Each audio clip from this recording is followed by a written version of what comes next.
থেকে উঠতে ইচ্ছা করে না? স্বপ্নে কারে দেখতেছিলা? মাহফুজা ভাবিকে? প্রতিদিন যখন অফিসে যাও সে তো তখনই বাজার করে বাসায় ফিরে, তখন তো তাকে দেখো, এই দেখে স্বাদ মিটে না? আরে না, এত মানুষ থাকতে হবে মাহফুজা ভাবিলে কেন সবটা দেখবো? এই ওঠো ওঠো ওঠো, ফ্রেশ হবা, ওঠো। স্কুলে নিয়ে যেতে হবে, মেয়েটা স্কুল আজকেও মিস করবে, তাড়াতাড়ি আসো। উফ, পিওর মা, এই পিওর মা। এই কি রে, কি সমস্যা কি? সকাল সকাল এরকম সারের মতো করে চিল্লাইতেছো কেন? আর তোমাকে না বলছি পিওর মা পিওর মা পিওর মা বলবে না আমাকে? এগুলো শুনে নিজেকে বুড়ি বুড়ি মনে হয়? দারোয়ানকে বলো না একটু পানি ছাড়তে। ও সকাল বেলায় তোমার জ্বালায় যে একটু শান্তিতে কাজ করবো সেটারও কোনো উপায় নাই।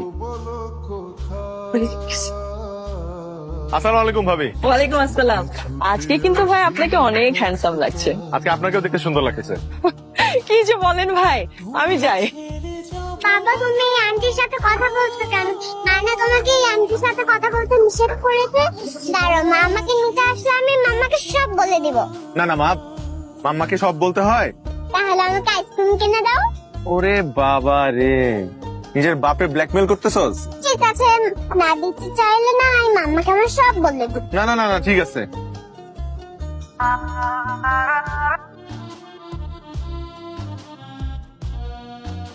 বলো।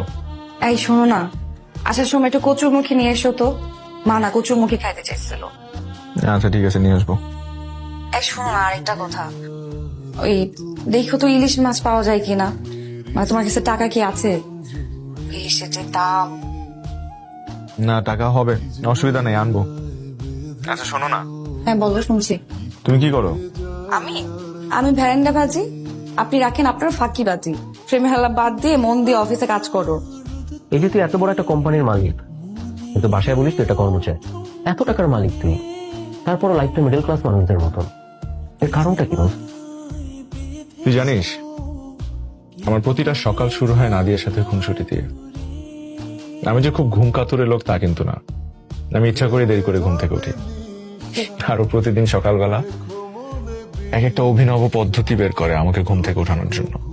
এই যে আমার সকালটা শুরু হয় আমার ওয়াইফের সাথে দুষ্টু মিষ্টি খুনসুটি দিয়ে, যেটা কি সবার ভাগ্যে জোটে? জোটে না। এই যে আমাকে ফোন দিয়ে বললো কচুর মুখী নিয়ে আসতে, আবার ইলিশ আনার কথা বলার সময় একটু চিন্তা করছে যে ওর হাজবেন্ড ইলিশ কেনার সামর্থ্য রাখে কিনা।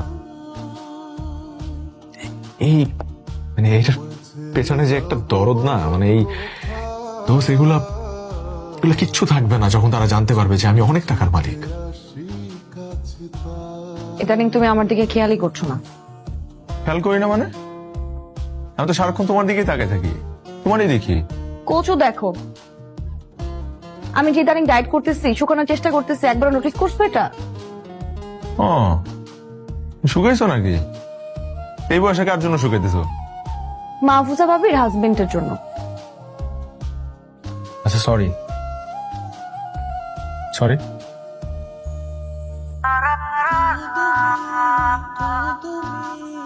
রাকিব ভাইয়ের মতো কি? ওটাই রাকিব ভাই, আমার কথাটা একটু বিশ্বাস কি করে। বিশ্বাস করবো আপনার কথা? কি বলতেছেন ভাবি? মানে একটা সুন্দরী রমণী এসে আমার হাজবেন্ডকে রাস্তায় দাঁড়িয়ে কোটটাই পরে দিয়ে নিয়ে চলে গেল, মানে এত সহজ? আমি তো আমার হাজবেন্ডকে চিনি, তাই না ভাবি? আমার হাজবেন্ড মেয়ে মানুষের আশেপাশে ঘেসতেই পারে না, ঘেসলে 100 হাত দূরে চলে যায় এক লাফ দিয়ে। তুমি কি সবসময় অফিসে রিক্সায় করে যাও না? ওই অফিসের একটা আছে, ওই মাইক্রো নন এসি স্টাফদের আনা নেওয়ার জন্য। মাঝে মধ্যে বেশি দেরি হয়ে গেলে ওটার ফোন দেই, রাস্তা দিয়ে উঠে যাই। সুন্দরী মেয়েরাও আসে না?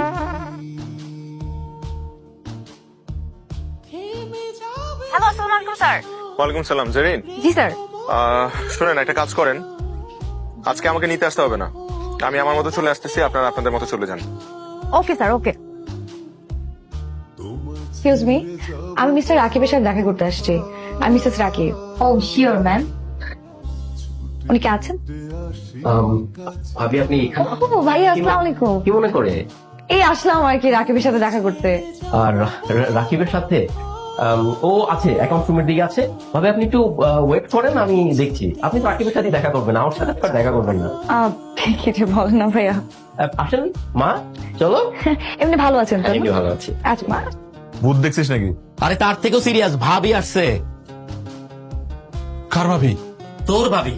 ও আরে আমার ভাবি।